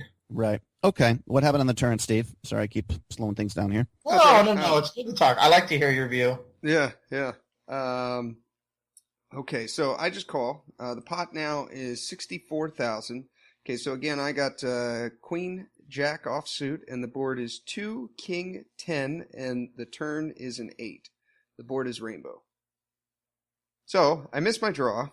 64K in the pot. Effective stacks are 104,000 behind. We checking here every time? Yeah, I'm just giving up. Yeah. Okay. He bets 24,400 into that pot. And with how much back? He's got 80K back. And we have 100K right now? We've got 148 now. Technically, you're still he's for 20. so nutted, but you're going to get it all. So, yeah, we have to call, right? That was my thought. I mean, there's 88K in the pot. He has 80 back. I'm getting more than 3.5 to 1. Well, I thought it was a call, but I don't know. No, it is a call. It is a call. Mike and I just didn't 10 to 1 expect on the your sizing. You're getting 10 to 1 in your money is the way you're looking at it. If I put 24 in, I'm winning over 200,000 is the way, I guess.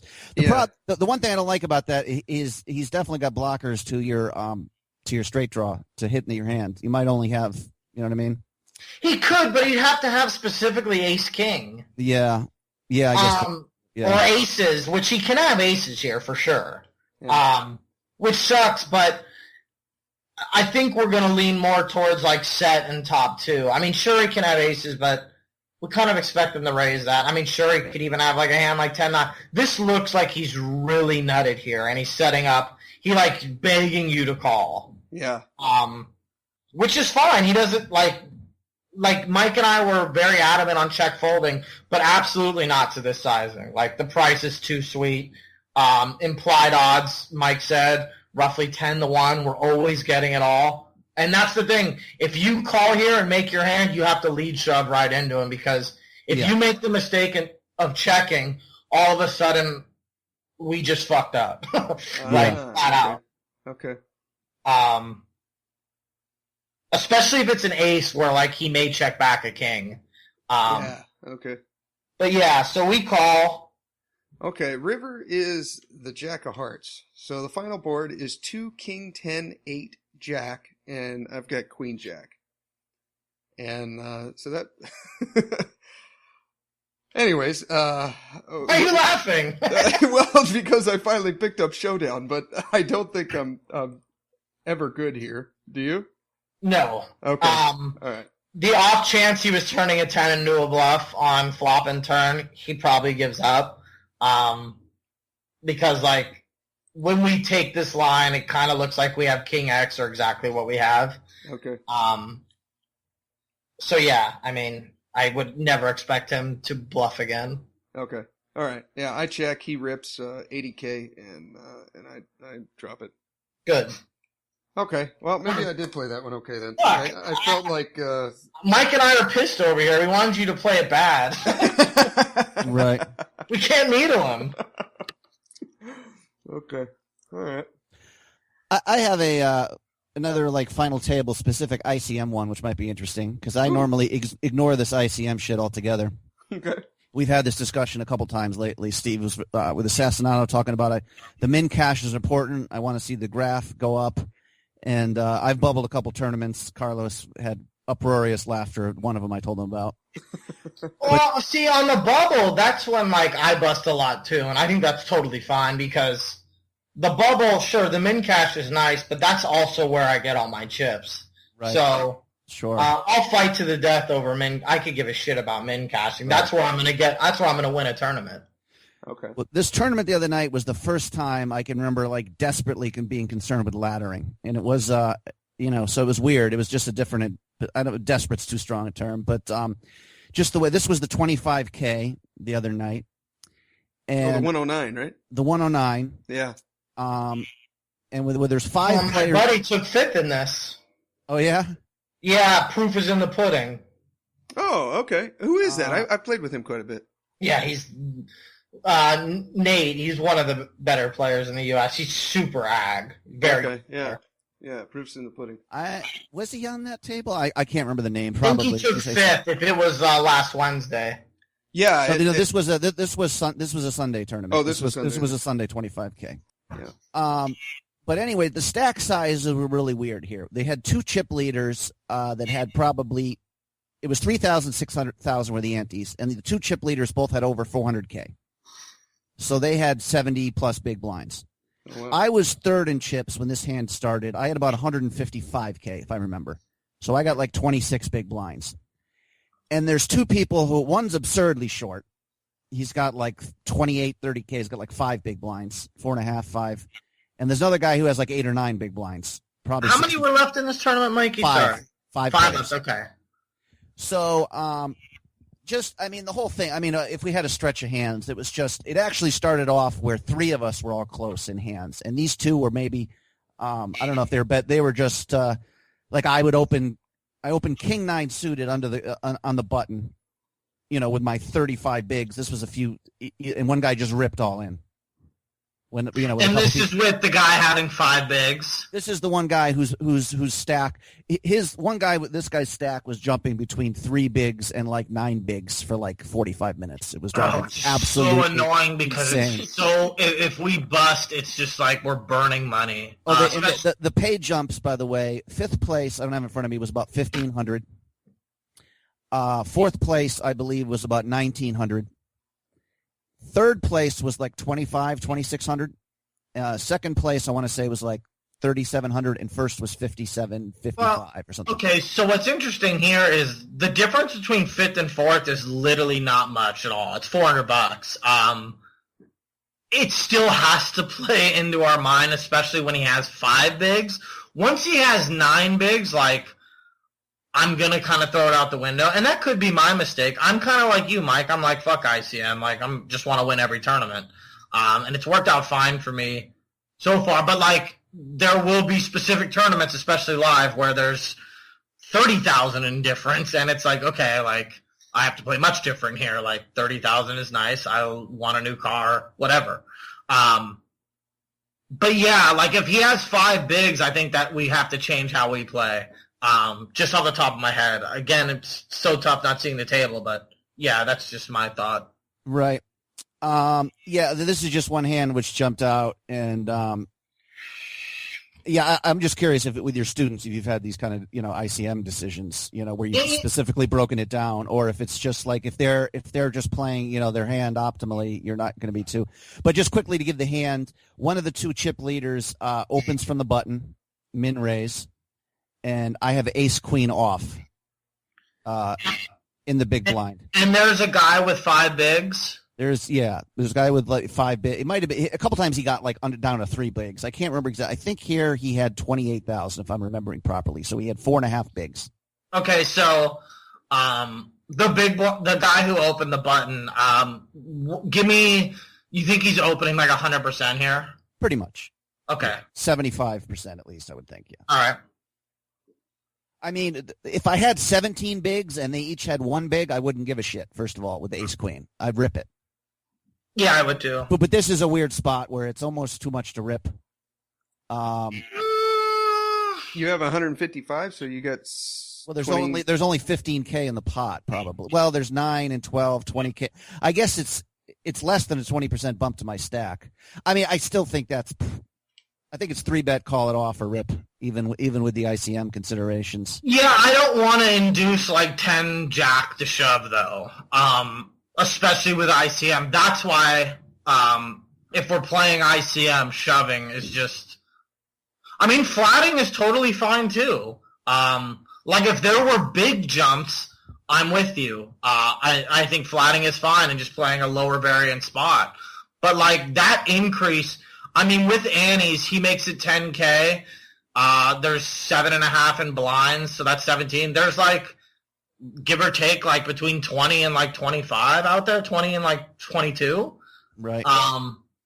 That's good ammunition for us. Our hand plays better all in because we realize all our equity. Where flatting, a lot of times we're just seeing 3 cards. We have a pretty dominant hand here that still can get called by worse. Yeah, having said all that, I literally don't hate a call. I would never 3-bet call. And, I mean, I don't know. I shouldn't say never. I think 3-bet calling is interesting. I would probably take the lower variant route. Which is either shipping or flatting. Yeah, for sure. And like, I get it. Like, I think you and I, one thing where we definitely differ in our game, where I differ against most is I'm willing to shove a lot of big blinds as opposed to others who, like, if I had any pair here, small pair, like to 6, I mean, I'd rip any pair up to 9s and maybe 3-bet call 10s. But, like, if I have deuces here, I'm just piling. Like, it plays too poorly post. Right. I'm just going to shove, like, with the equity I have and try to take down the pot. Having said all that, I think ace-queen becomes a pretty cool flat here as well. 3-bet call, too. Right. Well, I just flat, and it's a king-high flop with nothing really too pretty on it for me, and I just check fold. So, but if this was not a final table, certainly, even like 2 tables left, it would probably be a rip, like you said. Yeah, but I think flatting is interesting because we keep all his worst aces and queens in, so when we do flop well, like, we win a bigger pot that way. So I still think flatting is always an option here. Right. Okay, that's true. I may float one here, but, like, if he's super barely, I may not, especially with a guy with 5 bigs. Like, if it's like king deuce 3, though, like, I don't know. We may be getting murdered if we just check fold here when we flat, but I get it. ICM, I think it's fine. It's kind of funny. It's kind of funny how you talk about ICM. when you have a hand, you study your old sort of what was going on mentally, emotionally at the time. Steve was Skyping me with this day, and about 3 hours earlier, I was literally on the threshold of insanity, ready to smash my computer in.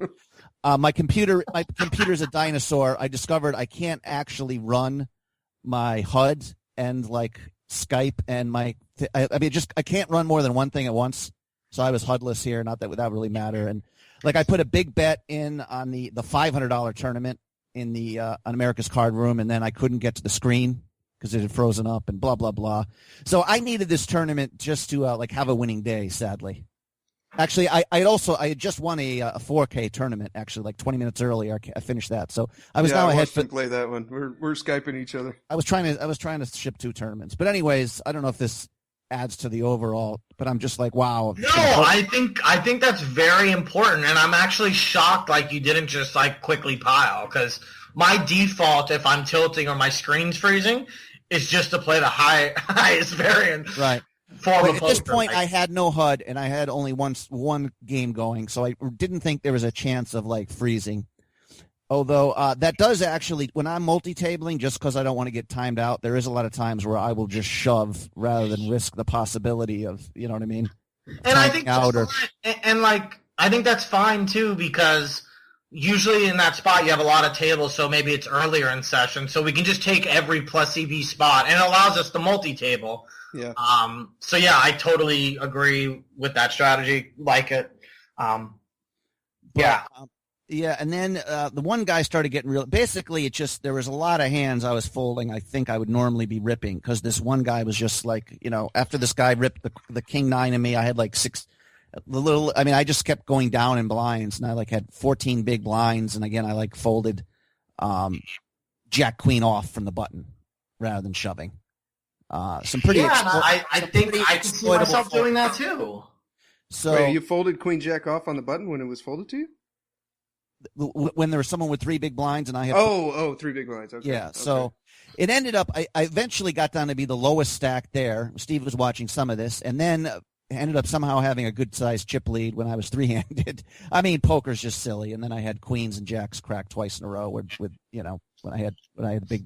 Yeah, I love how they kick you. I love how they kick you when you play well, and like you don't make these ICM mistakes.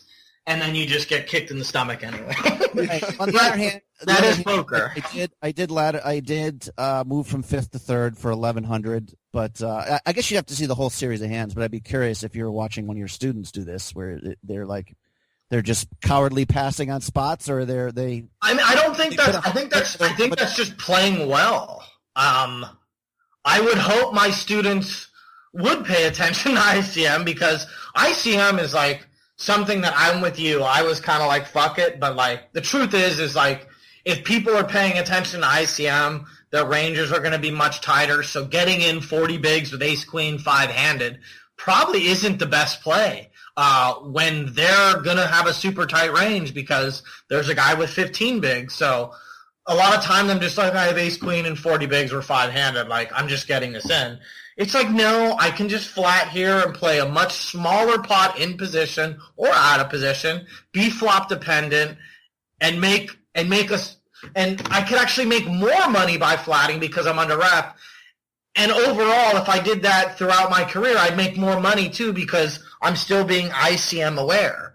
So like, I'm gravitating towards it. Like, I'm getting it. Like, I used to be, I just win try to win. But money is also good. And when we do get in these spots, which unfortunately doesn't happen that often. I mean, it's not supposed to. U.S. sites, sure, it's easier to final table stuff. I get it. But yeah, like, we do need to pay attention to payouts. Like, otherwise we're kind of just throwing away like money and math, like, which seems silly. That's actually, I'm having a flashback. So when I started playing on Merge, whatever it was, like 3.5 years ago, and there was one tournament where me and this other guy had like the massive chip leads, whatever, like 7-handed. I can't remember what it was.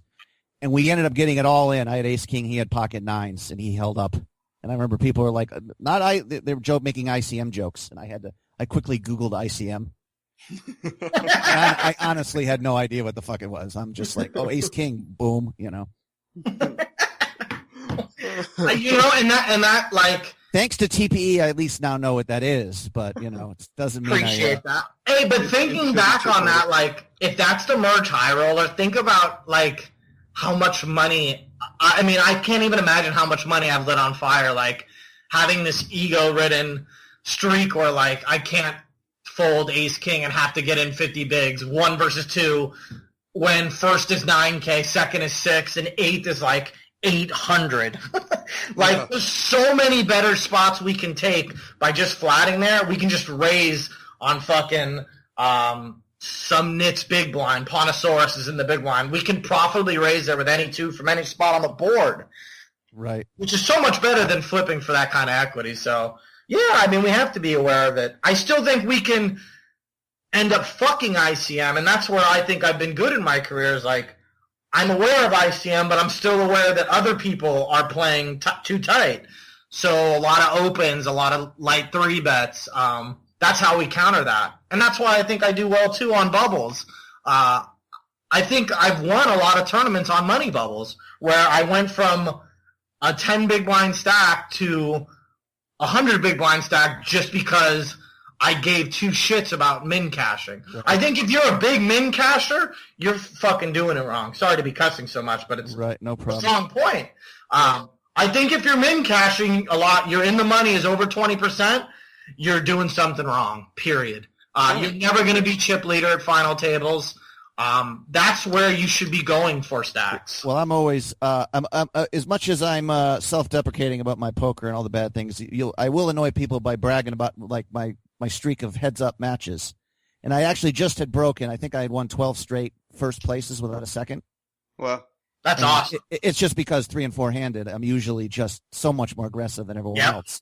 And I don't, like, I think you said that whenever we had you on 6 months ago. You're like, third places are better than second place, really, if you think about it. Kind of. My merge distribution was kind of the same. I had a lot of first and a lot of third and fourths, and not many seconds, because I would usually go into head up with a massive chip lead. Because, like, if you think about it, the money is usually all in first. There's a massive jump.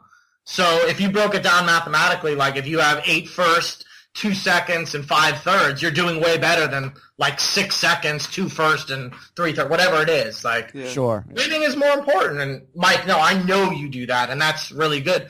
I wish I could get Derek to do that. One of my guys I back and stuff. Like, he consistently goes to final tables with like 10 bigs, and like, I watched some of his stuff on Twitch, and he just passes on these like home run spots. I want to hang myself. I don't think I actually were you watching him on the final table of the 25K? Was it 2 nights ago? 30K on Bovada?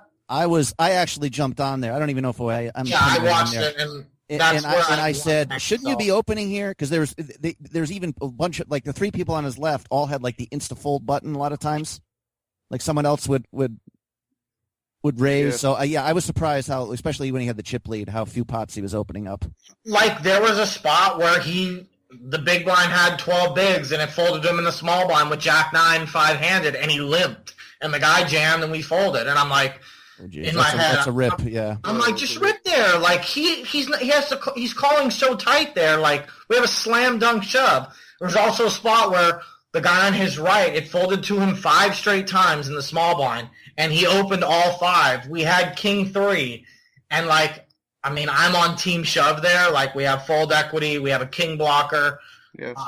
But I mean, at least flat in position. Like even though we only have 12 bigs, like we can still flat there and play profitably post. I like it more as a shove because like I think he's exploiting the fact that we're so tight. So.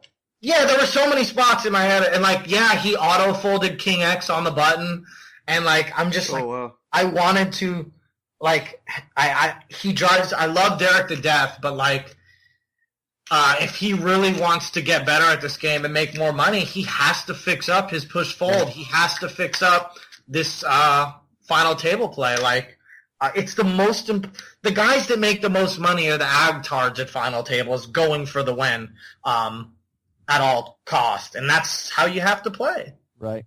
I thought he played pretty, but the last 3 hands he had 3 hands in a row near the end there of the series you did for TPE, where it was like 8-7 suited, 9-8 suited, Jack 10 off. Each time it folded to him, and it was fold with like 9 big blinds. Oh yeah, like the 7-6 suited, the Jack 10 off. Yeah, I forget. It was like the last 3 hands. I'm like, oh, ow, each. Yeah, did you hear me? I'm like, shove. Yeah. Yeah, I mean, I know there was some money jumps, but those money jumps affect their calling range. So, like, we can always make the excuse, well, there was a big money jump, so I passed on it. Well, that's kind of more of a reason to shove. Like, we're gaining chips. Like, I mean, I love Derek, but now I'm getting upset.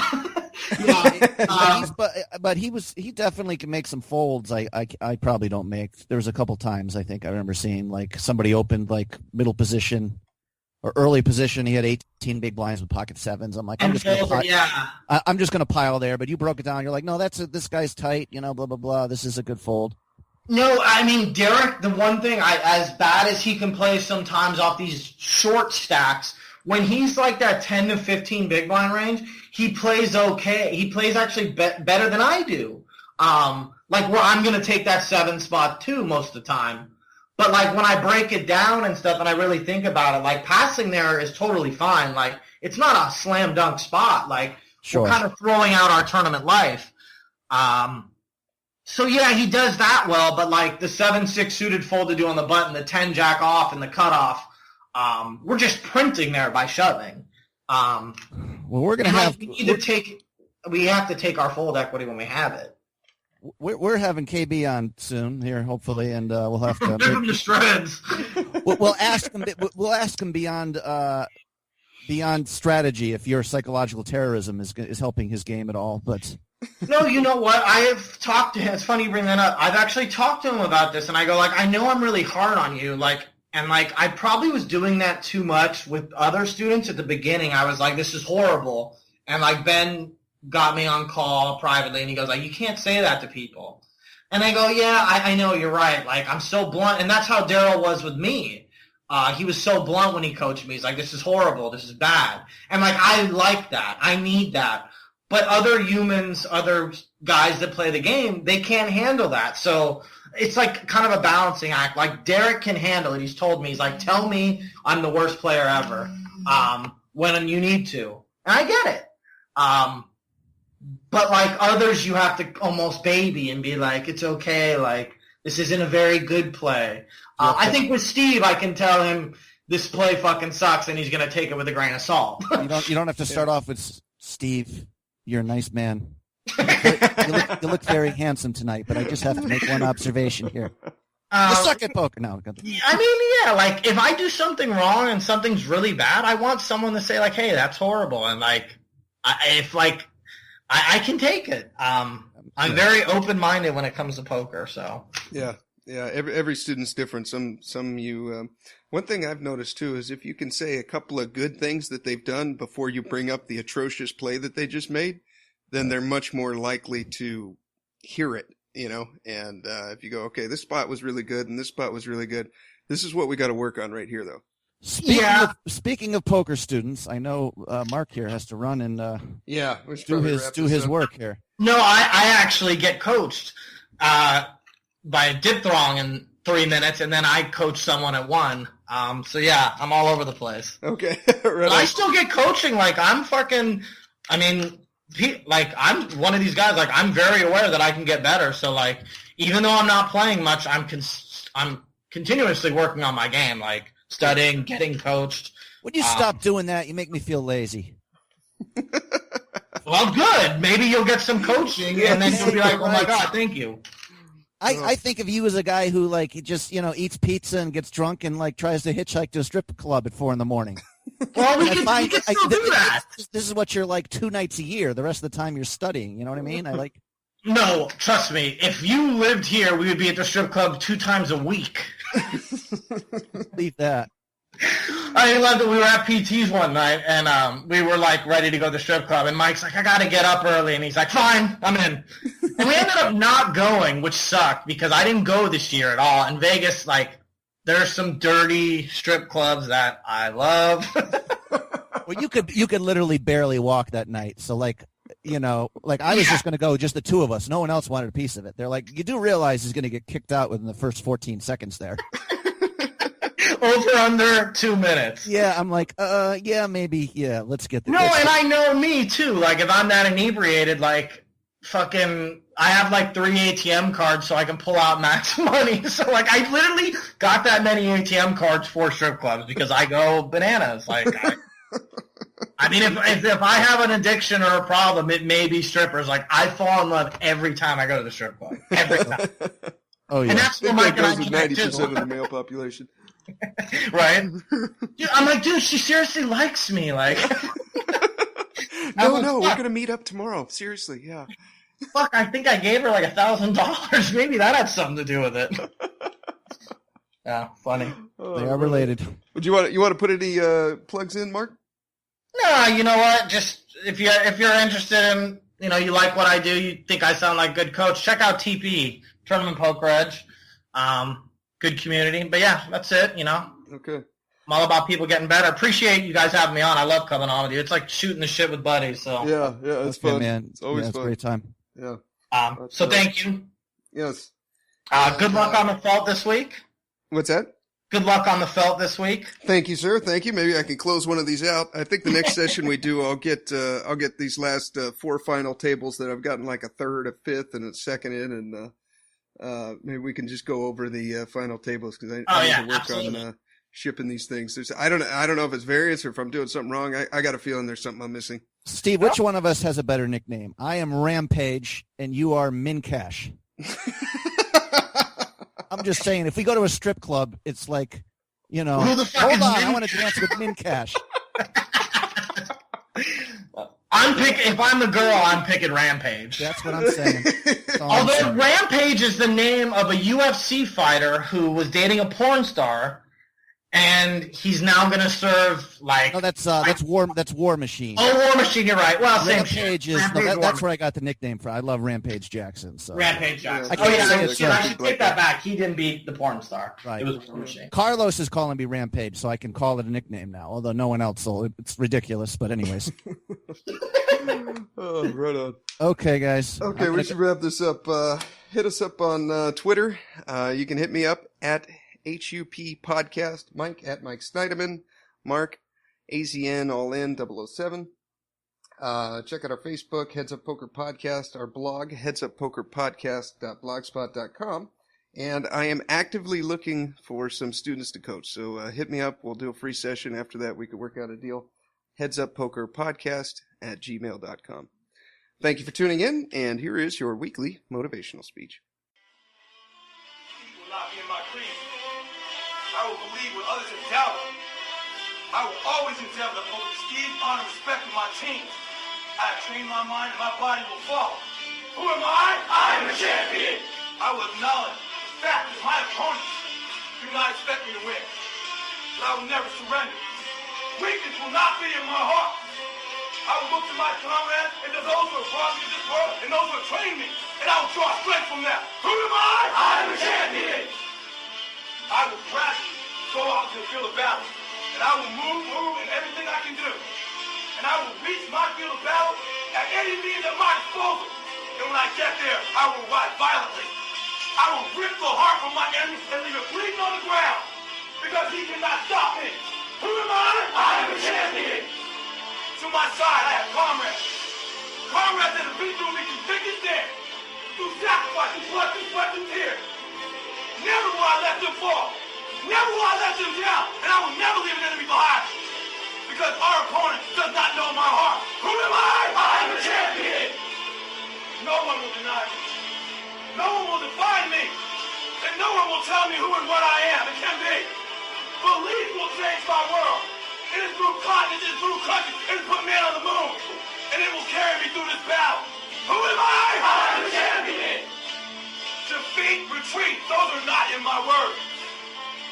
I don't understand those definitions. I don't understand when things go wrong. I don't understand mistakes. But I do understand this. I understand victory, and I understand never surrendering. No matter how bad things go, my heart, my mind will carry my body when my limbs are too weak. Who am I? I am the champion. Today will be that day.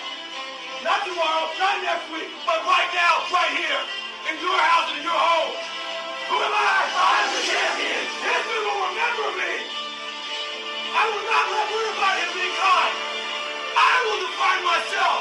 I will write my own praises. And no one will tell me what I can never be. I will never go out not knowing I've given everything I've got. Because who am I? I am a champion. Who am I?